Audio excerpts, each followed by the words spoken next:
Hey guys, this is Jay, the spiritual INTJ. Thanks for joining today. This is Faith Evolved, and today's topic is real talk. We're going to be talking about the space in between awakening and enlightenment. This is where I'm at. This is the limbo stage. This is no man's land. Stay tuned.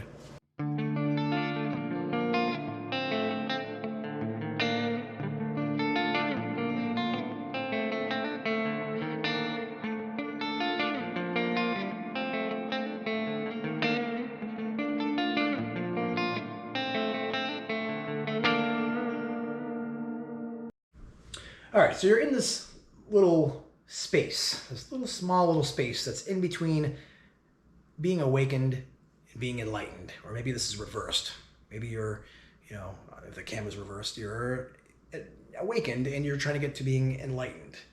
And you hear people talk about, oh, you can't get there. Maybe one day you're meditating, or maybe one day you're driving down the road and you're in deep thought, and then boom, eureka moment happens and you're in bliss and you feel connection with God and one with everything and all that good stuff. And hear people talk about this stuff all the time. And I assume it's one of those things where, unless you've been presented a perfectly cooked steak and you've tasted it, you don't know what it's like. You can't relate to it. And I'm at that point, I'm at that stage right now. Maybe you grew up a Christian like myself, or maybe you were a part of some other organized religion, such as Judaism or, Islam or something like that. Or maybe you grew up in a cult. Maybe you were a part of a sect of Christianity that's viewed as a cult, such as Mormons or Jehovah's Witnesses. And you took a few too many red pills. You went a little too far down the rabbit hole. And you read too much. Now you know too much, all right? You've realized that there's more to life than what you've been taught. There's more to God than religion, okay? There's more to spirituality than what's in your holy book of choice, okay? And that's what happened to me. I've talked about it in previous videos before where I, wasn't quite satisfied, wasn't quite content with my religion, which is Christianity, specifically the Protestant denomination, or even more specifically, if you want to drill it down, I was in Baptist, I was in Assemblies of God, non-denominational. I've even been to a Messianic Jewish congregation for a few years. So I've seen it all. Okay, I grew up in the church. I know what it's like. I was completely disillusioned by it by the time I was 30 years old, maybe even younger, okay? So I did my research. I was very curious, came across some resources that changed my life and my worldview forever. But I still struggle with almost the same things that I struggled with before. I went through a dark night of the soul, overcame anxiety, depression, OCD. I feel better than I did before then. But I still struggle with many things that some people that are into spirituality, that have that connection with Source or God, the universe, that I don't seem to have yet.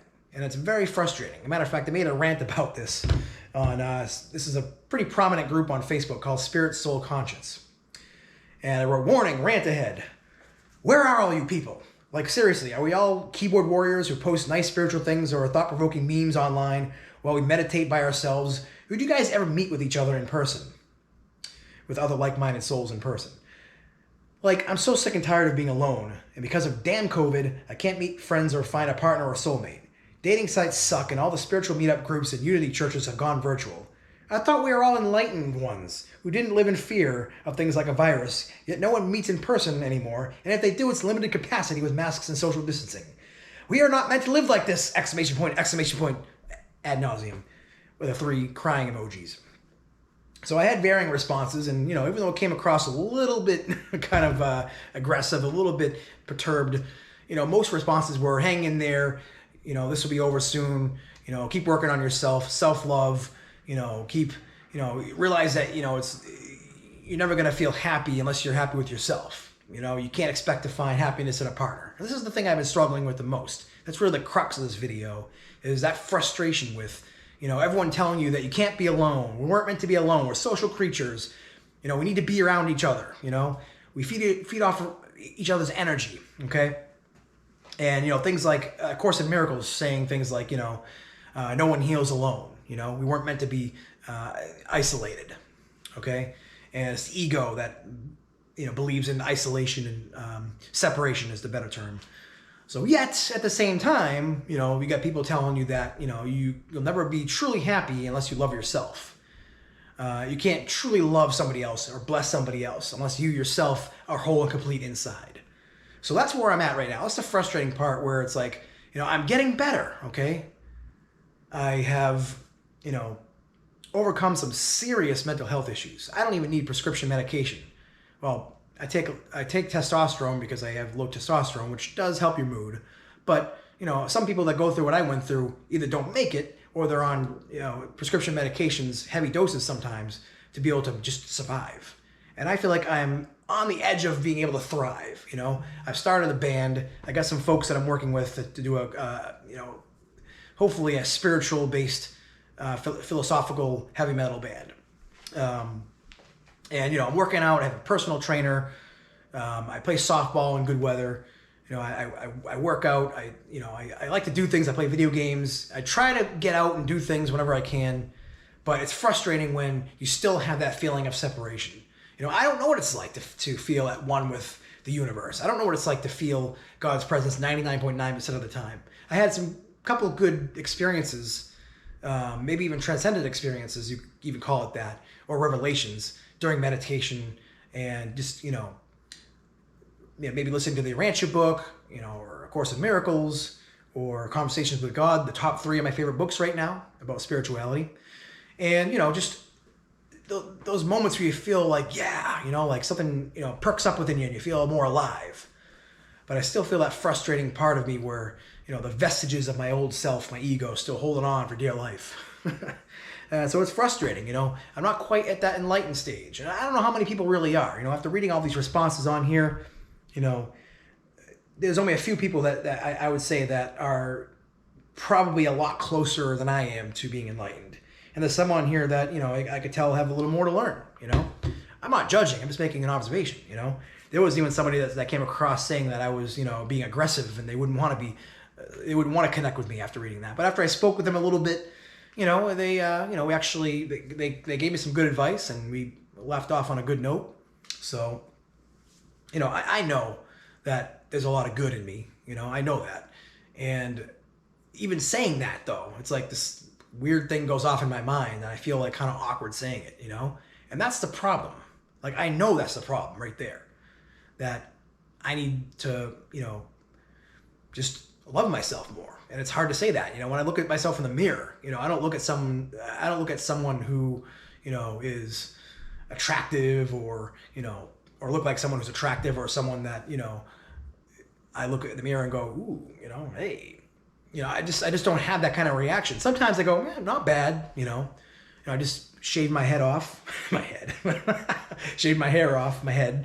And, I look better than I thought it was going to look, because I had a receding hairline, just wasn't doing it anymore. I even shaved for the first time last week in 17 years, like completely shaved off everything. And, I was like, I'm slowly starting to do things that before would scare me. Like literally, I was shaking the first time I shaved my goatee off. And it's like, what is this? And it's like I said in my previous video, it's literally just, looking at it. You got to just take a look at the question, all right? Or the feeling or the emotion. Just be like, just look at it. Look at it. Like Ed Bassmaster. If you haven't seen Ed Bassmaster, you got to Google or YouTube him rather. He's hilarious. His pranks and practical jokes and comedy skits are just genius comedy. But anyways, I know it's ridiculous, but if you just look at the question or the feeling or the emotion, just stare it right in the face. Like, really, really just look at it for what it actually is. And ask yourself, is this really how I want to feel? Is this really how I want to think? Is this really how I want to identify, myself as? And that was the one of the moments that really, really set me free from feeling like I'll never be happy, never feel worthy, never feel peace, And I think even now that I'm remembering, I think even A Course in Miracles talks about just looking at it helps you see past the illusion, just staring it right on, head on. And that's what I did. So whenever you feel these, emotions and feel like, it's not going to get better, question it, It's so easy to like question authority, like someone telling you can't do that and you get all defensive and get upset. Treat it like that almost, and I know people say anger is not good. It's not, in the grand scheme of things, but if you're feeling so low and so depressed and full of anxiety and you can't even get out of bed, get angry at it, get pissed at it. Like, how dare this keep me down? Who does this think it is? So, and that'll get you out of a funk. But as far as getting to enlightenment, I can't say I'm there yet. And this is part of the journey. I know people say, oh, you don't get there, you just be enlightened, you just be whole, be content, be bliss. Like Anna Brown talks about it all the time on her channel, link below. And I look at her sometimes with like 4 eyes or 10 eyes, 20 heads, and like, huh? What are you talking about? Like sometimes I feel like asking her, how do you know? Like, how do you know what it's like? How do you know that what you're saying is correct and what I'm saying is wrong, or what I'm saying is right and you're not wrong, And that's part of the just confusion, the dichotomy, the cognitive dissonance of being in this realm, this 3D realm, is you don't really know. At least from somebody else's perspective, you can't prove, and they can't prove it to you. Like, you can only prove it to yourself. Like, because you're living inside your head, your skin, your emotions, your feelings. You can't, I mean, if you're an empath, you might be able to feel somebody else's emotions, but you won't be able to get the whole gist, the whole story behind it necessarily. The whole thought process. You can't read their mind, is what I'm getting at. So you can only glean so much off other people's experiences. And that's what happened to me. I got sick of living vicariously through other people's Christian walks at church. I wanted to get to the point where I could say, yeah, you know what? I feel God's presence just by myself. I don't need to be at church for this, I know eventually that, you want to share that experience with other people. You want to be in, corporate worship, if you will, corporate praise. But it's like, it's frustrating, this is where I'm at now. And I know people are going to probably give me advice, and I just have to try to be patient with myself. I know I'll eventually get there, I know that it's just a matter of time, literally, because it's just an illusion, time. So once I get there, I'll realize I was somehow already there, and maybe it'll backdate. I have no idea. I'm thinking like an INTJ, because, you hear people talk about, oh, you're already there, this is the eternal now, so you're whole and complete right now, But we're experiencing, whether you want to call it a dream or an illusion or a shadow, or in this realm where we're at this, moment, I'm not experiencing said wholeness. So it's crazy, man. It's a total mind screw. I'll tell you that right now. This is a place where, I can't tell you authoritatively what to believe, what to think. All I can tell you is, just try your best to, live life honestly and full of truth, and and just open, and see what happens, That was what got me through, feeling like suicidal. Like, I was like, just curious to see what would happen. Other people said they went through it and got better. I said, well, let's see if that happens to me. I know there's no proof that's going to happen, no guarantee. But, here's one little bit of INT logic I'll give you, Because again, I'm not currently experiencing in this very second this wholeness / one with the universe feeling that I hear other enlightened people talk about. I think of the fact that, if this really is the eternal now, and this is all there is, there must be a point within that eternal now that I am one. Maybe it's, as far as time goes, it's in the future, or it's, in the past before I was born. People say that we're, spirits, and I believe this, that we are spirits that always existed. We're just incarnating here for this experience of Earth. Then I'll eventually end up back there. For me to exist, there had to have been a source of that, for me to come from. And if that source is everything, eternal, infinite, just unconditional love and just the perfect bliss and happiness you could possibly imagine, then if I'm from that, then that's where I would go eventually. So, end of rant. Thank you guys for listening. Hopefully this has been helpful to somebody. Don't give up. I've come this far. You've come this far. No point in giving up now. We're committed, folks. All right. And one of these days, I do plan on putting a video up saying, all right, I had that experience. Everybody else was right. So, cool. All right. God bless.